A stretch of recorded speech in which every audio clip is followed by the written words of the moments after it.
Launch. Broadcast is live. Welcome to Worlds Overrun. With me is Christopher Hirschberger, and I'm Eric Askew. We're going to be talking a little bit about the closeout of Worlds Overrun campaign that's going on with the Kickstarter. Help me out here, Chris. That place with the stuff. I'm doing good. How about you? How are you going to open? How are you going to open the stream tonight? Because there's so much work. This is lazily listing to the one side. This has been an amazing amount of work, and we're actually working on We're working on the next thing, but and I'm really excited for both this one and the next one. I want to say that Chris has done an amazing job, and I'm so glad that he's working with me on Worlds Overrun. And you have some of what I thought were one of the most interesting pieces that we created for scatter terrain. I know. He's giggling. He's giggling because it's how can we say it's interesting, but there are a few things with these. Now, having painted them all, I would say the urchins are probably some of the coolest looking ones and some of the most interesting to play with for the terrain wise due to the footprint of said item. Do me a favor, hold it up so they can see it like its footprint. So that's what it is on the table, and that's what it looks like when you're looking down on it. Yeah, so when you're looking at it, got these nice, like 1.5 to 2 inch long spikes on it that get attached in as extra pieces. Those were kind of fun to paint as their own little thing. Yep. And this the base. And this print's supportless. Oh yeah, we try to do that on everything. But size comparison, I can show you real quick. I haven't done the photographs yet.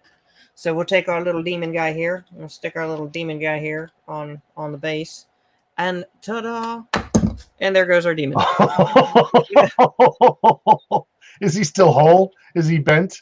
No, he's all pewter. His sword's a little bent, but that's fine. He's old and the paint job's terrible because I did it like 20 years ago.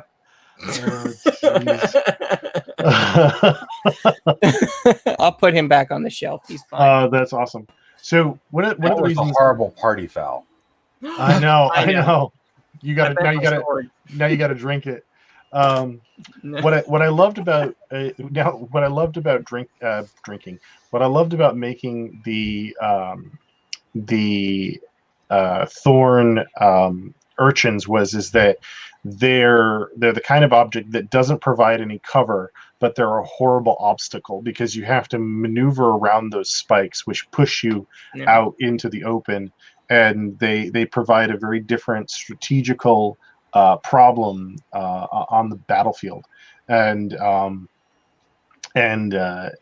although the strategical problem for the painter, if you don't plan properly.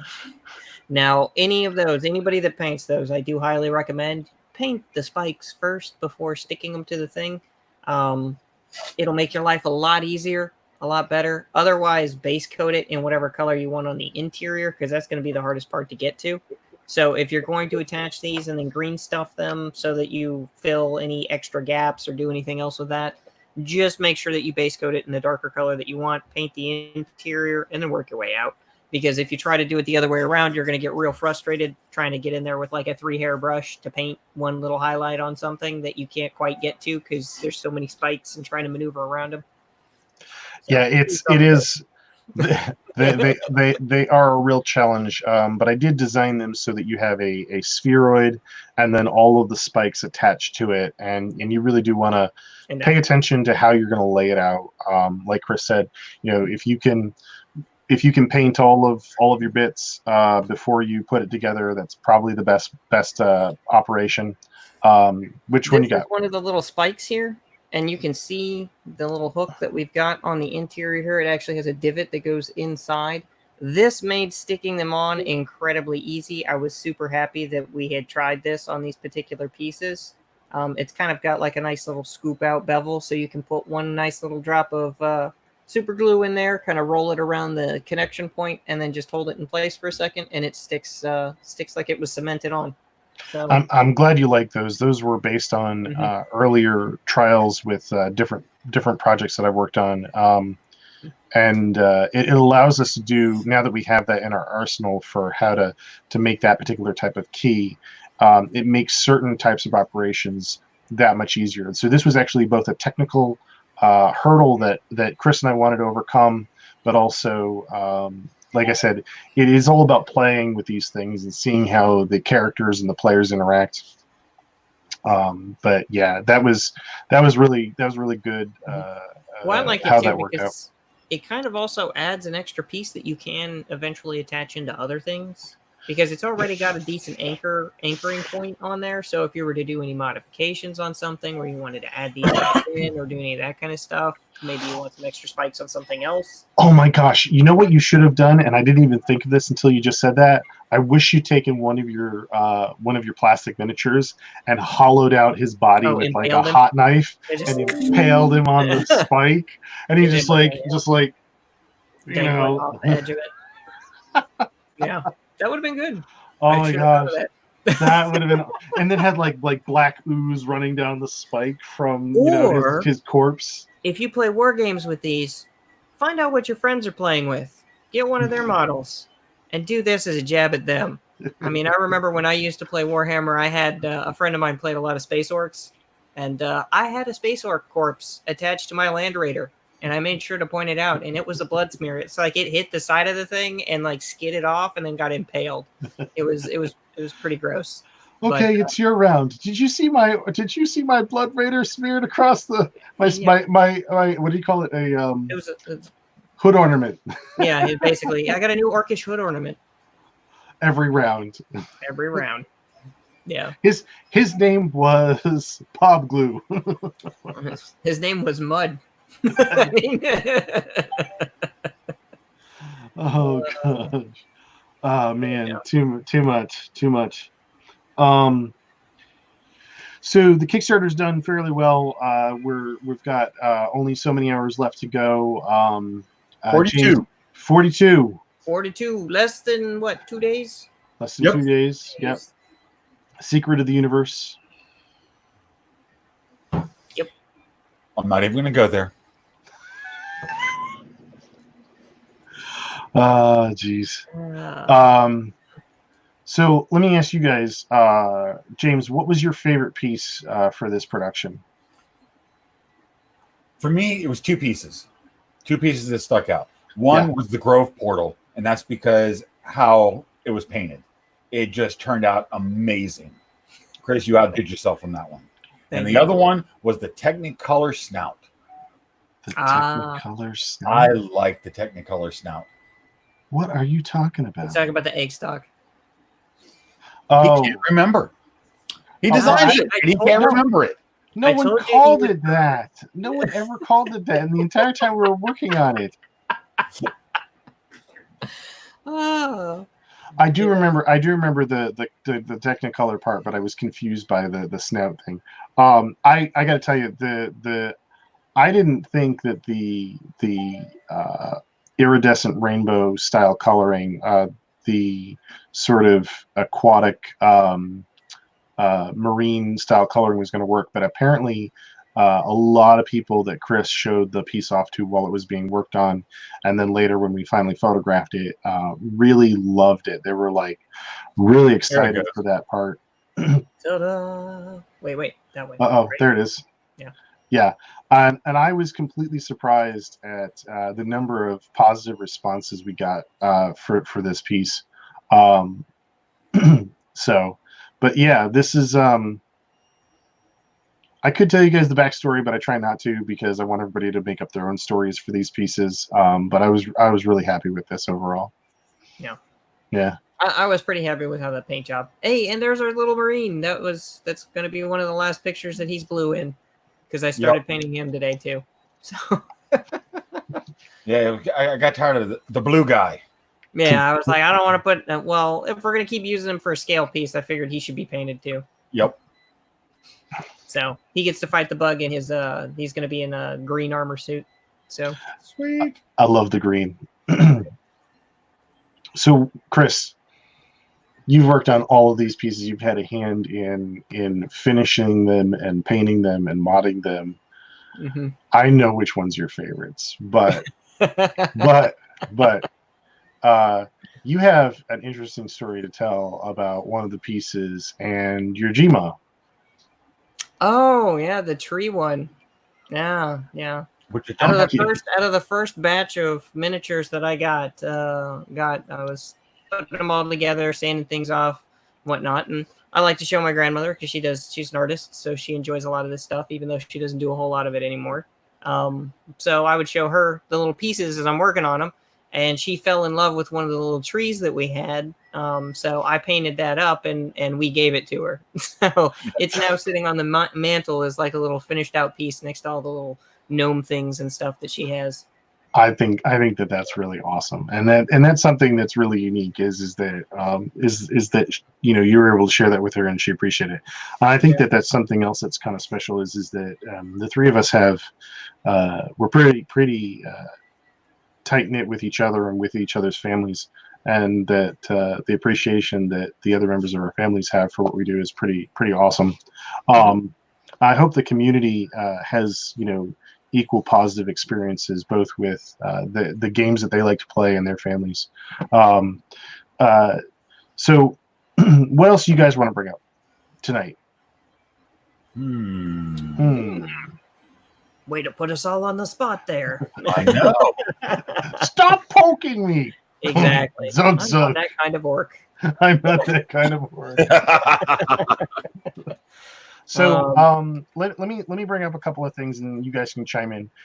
So one of the things that Worlds Overrun and Holding Creations is doing is that we're talking about providing a more extensive on-demand printing service, but we're also looking at more into what it is to be a 3D printer, how to properly make files and facilitate to the community, and also make them things that are unique and unusual. And we have a couple of other individuals working with us who I'm really excited about. And they were really surprised at the fact that we work so hard to try and make things supportless. We've kind of got a base philosophy, which is it's easier to deal with a seam than it is to deal with cleaning up supports. All of these topics are really important to us, not just, how do we provide this content to people that don't have 3D printers, but how do we provide content that is as superior as we can make it with the technology that we have. And on top of that, how do we stay cutting edge with subject matter within the community? And I find all of these things both challenging and exciting for the projects that we make. And I'm kind of curious if you guys have anything you want to bring up relating to those topics, maybe. Well, in my case, I love supportless. I love all the artists out there that are doing supportless terrain or pre-supported. Pre-supported is just as good as supportless, because it takes the burden off of the user to know the details of how to 3D print this stuff. Just put it on the printer and it prints. Yeah. But I am a big fan, and most everyone that knows me knows this, of go large or go home. I believe in this with my terrain, and I believe in this with my printers. So I'm looking at building larger printers, resin and FDM, so that I don't have to have seams. As somebody who deals with them afterwards, I greatly appreciate not having to sand the ever-loving dog out of every piece that I get, because it's got support marks and all sorts of other stuff all over it. I appreciate the fact that we go that far into thinking about the end product as opposed to just let's make something cool and try to print it as fast as possible, because there's a lot of people doing that. And the problem is that every one of those supports cuts into your detail. And that's detail that whoever is painting it or modding it afterwards has to add back in or make up on the fly. And not everybody's skill level is going to be on the same range. And I would just prefer that we make a consistently good product for everyone. I agree. Yeah. I think that that's something that a lot of the community are striving for, and some people are definitely knocking it out of the park with trying to maintain that supportless product. The only sometimes. It really is tricky. The only downside I see is that the only downside whatsoever I see, and this has only happened recently, is that some people are trying to push the support list so much that their designs are becoming, I guess, shackled to the support list nature, and they're not pushing their designs as far as they possibly could. And that's just the only hang up I have about that particular direction that the community's taken. And I think that it should always be designed first and then try and figure out how to make it nice or how to make it printable afterwards. Yeah. But that can be a little difficult too. Like I say, sometimes you're going to have to print a lot more pieces than you thought in order to print it support list, but you're still using less material and you have less cleanup. You just have more assembly now. Yeah. So, which is somewhat to some degree. Yeah. And I mean, that's just one more step that the end user is actually going to get to enjoy, because if you've got a piece that fits together nice, you put it all together and it's like, I got my thing, and it's almost like you get to open it a second time, because you get to open the box, enjoy the box art, open it up, take all the things off the sprue, and then assemble it up, and then it's like, I got my thing a second time, and that's kind of exciting too, especially if you don't have to go in and like clean up all the bust out the files and the sandpaper and all the other fun stuff, and the mask if you have to wear one, depending on what the material it is that it's made out of, that you don't want to be breathing. You're just sitting there, you're like the whole time trying to get a nice smooth edge, and sometimes you go a little too far. What are we doing? What are we doing now, Chris? No, up here, sir, where everyone can see. Yeah. We're not going to do that on stream, okay? This is not that kind of stream. This is not that kind of stream. Don't cross the streams. Yeah, don't cross the streams. This is correct. That is a good movie. Bonus points if you know what movie that came from. It's probably before most people's time. Oh, man. Hey, what are you trying to say? He's trying to say that you're old, James. Damn. It's brutal.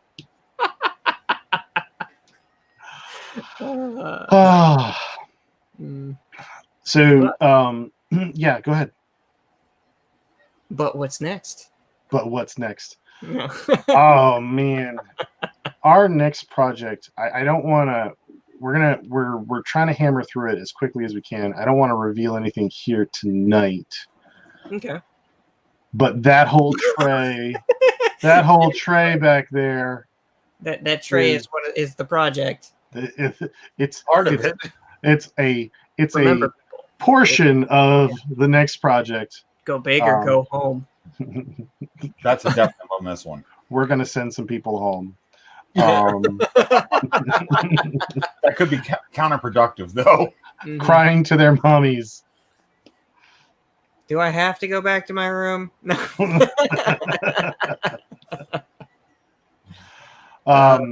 I'm really excited about the next project. We're really going we're going all out in this one, and with the new guys that we've got working with us, I'm thinking that we'll be able to turn out probably one of the single biggest Kickstarters we've ever done, both in the scale of assets, but also in the scope of content. I'm really hoping that we can pull one together that a lot of people are going to fall in love with and really, go all in for. There's a lot of storytelling in this one. There's a lot of heart going into this. There's a lot of back and forth between the teams about what we need to make to fill out the product. I've been blocking out assets all weekend and all last week, just trying to get us started for this project. And I'm really excited for this Kickstarter and this next project. James has been really encouraging, really positive about the content. Chris has been trying to back me up and help me make design choices that are going to make the end consumer really excited to own and purchase and print and paint and mod all this content. It's going to be a challenge, but you give us a little bit of time, and I promise you guys, we're going to completely blow you out of the water. I think with this one, I'm probably going to have to do a shot where I'm standing next to it. Yeah. I'll be looking up to it. I mean, this next Kickstarter is unique to itself. It's probably the most unique project we've done. I mean, it covers the go large or go home. It covers the people that like to do the caverns and dungeons. It covers the people that like to do scattered terrain and buildings. We've got open lock. We've got scattered terrain. We've got miniatures. We've got monsters. It'll probably be the largest project we've undertaken. Yeah, and wow, Like a boss. And we're gonna drop this thing. And, Yeah, you know what usually happens, don't you, Eric? What? The boss kicks your ass.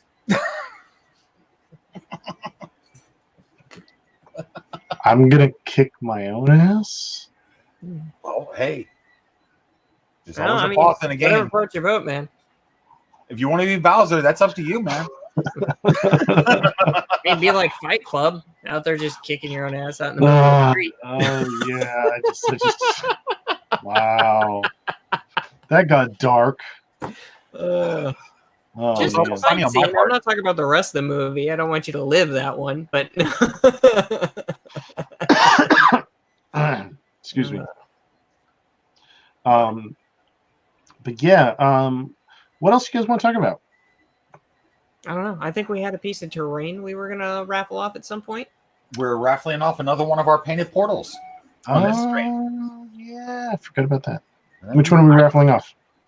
We are doing the Decimated Thorn Portal. Okay. And I believe James is pulling up an image now. I'm gonna go to the. See if I can't go to our backers list. So with this one, this is the Decimated Portal. So this will be the one that's all destroyed and oozy and stuff. This is the one that I did a bunch of extra kind of watery effects things on it for some of the green chunkiness. It's painted to match the original operational portal, minus the eyeballs, I think. But I don't think that section was actually on there when we destroyed it and whatnot. But it basically looks like a giant purpley sandworm thing with giant holes in it and green stuff, like alien blood. Because we like alien blood here. Reminds me of like glow-in-the-dark Predator stuff, because if I would have thought about it, I would have done the green paint in glow-in-the-dark so that when you turned off the lights, it glowed. That would have been a nice extra touch, but yeah. That would have been a nice extra touch. Look, double tapped it just to make sure it's dead. So just so you guys know, when I made this, I made a tool just for so we use ZBrush for all of our content. I made a tool just for punching holes and things, doing bullet holes, and this one was another specialty one. And the idea is that since the Nidus Tunnel or the Thorn Portal is a living entity, if you shoot it enough, it collapses in on itself because it's no longer alive. It's no longer able to hold itself up. So the tunnel itself, the portal itself, just kind of collapses down. And we were talking about putting like a light in there that's sort of like one of those candle lights that glows. Yeah, if you do that with some of the ebbing, like a green on there or something, that would be really cool. So it looks like it's just dead. Dead. Yep. D-E-D, it's dead, son.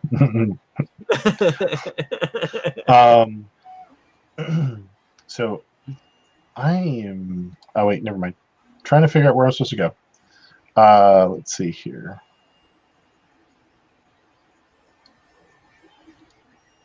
I don't know, but wherever it was, you took a wrong turn at Albuquerque. Sorry.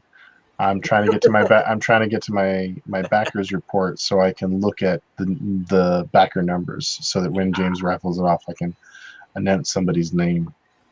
I'm getting ready to roll the dice. Roll the digital dice, my son. We've got 71, so I'm not sure if you can go up to 71. Yeah, auto generator. Okay. You set in the parameters. It's all good.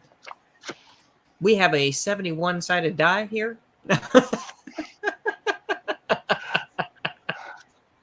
That's not a dodecahedron. That's something else. I don't think it has a name. I'm sure it has a technical mathematical name, but it's not one that I can pull off the top of my head. It's a broken reality. Right. Broken reality dice. Our random number out of 71 backers is Number 3. Bull. Numero tre. Okay, it's Arcane's Workshop LLC. Oh, Oh, look at that. I know who that is. Arcanus. Arcanus Workshop LLC. Well, we're Sweet. gonna have to let them know that Congratulations on that your they're new get- terrain. they're gonna get a package in the mail. So Yeah. Yeah, and I actually have their address. do you really? Yeah, I do, because I bought stuff from them. You know, now that I think about it, you can go That down the works. street and visit them almost. They have pretty much. Yeah. Yeah, I think they're down in Virginia Beach, if I remember correctly. Mm. Somewhere like that. They're in Virginia somewhere. Well, we don't want to tell anybody where they are because, well, I didn't give them the address, just general area, you know. There might not be a Virginia Beach left after all of this. oh, jeez. No. Ah. You're gonna make Chris angry. Enough beer mongering for several days. We're good. Yeah.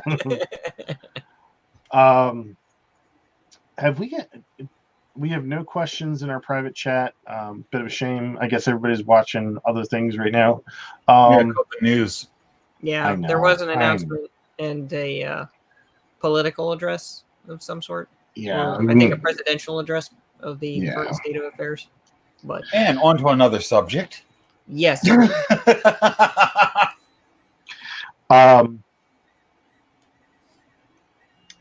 I'm not sure what else to bring up.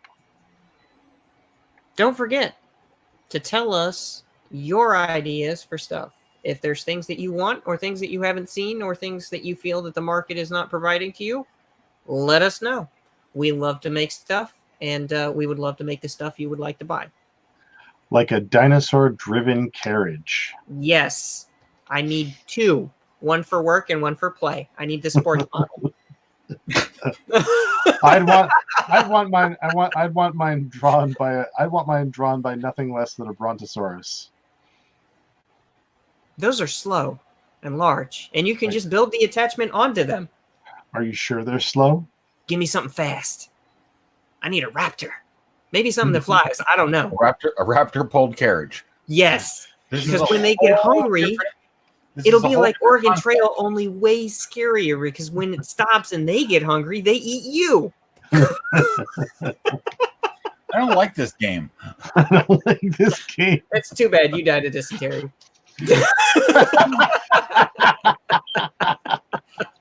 Honestly, I think James would be very, very happy riding around with a carriage being drawn by a pair of T-Rexes. So, in other words, we're going to build a board game, a tabletop game, and it's going to be called Vikings and Dinosaurs. Or Vikings and Vikings and dinosaurs, sure. I think this is a good idea. We should run with this like scissors.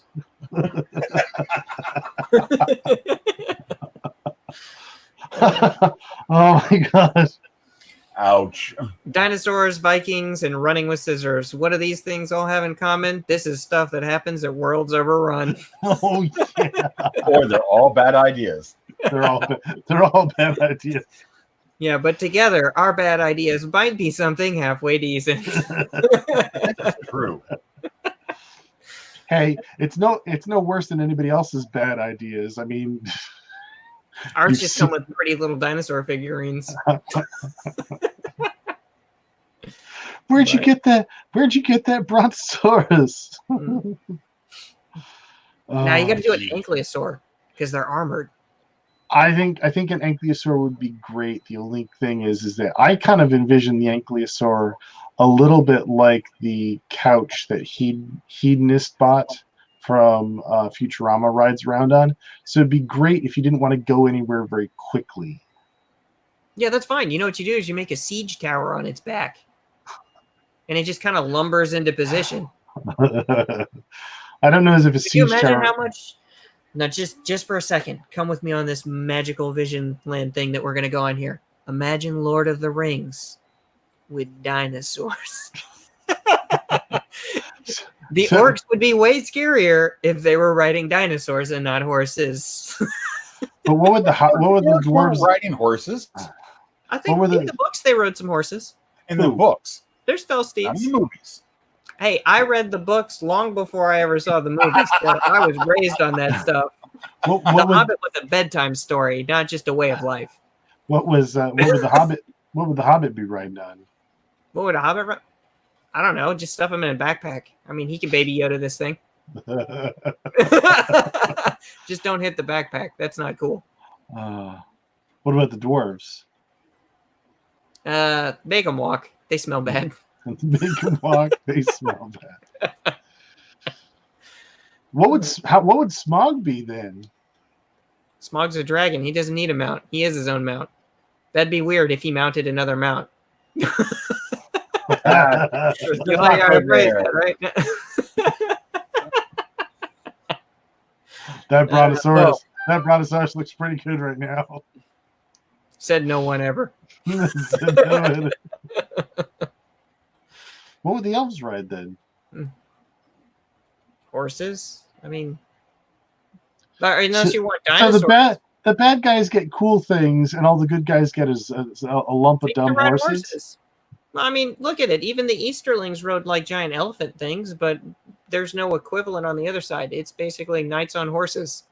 That's your top tier. You walk or you ride a horse. Those are your options. I thought we were adding dinosaurs. Come to the evil side, and you get fell beasts and fell steeds. You could ride a troll, maybe an ogre if you can find one. I think about the only other non-horse thing that was written in that was an ent.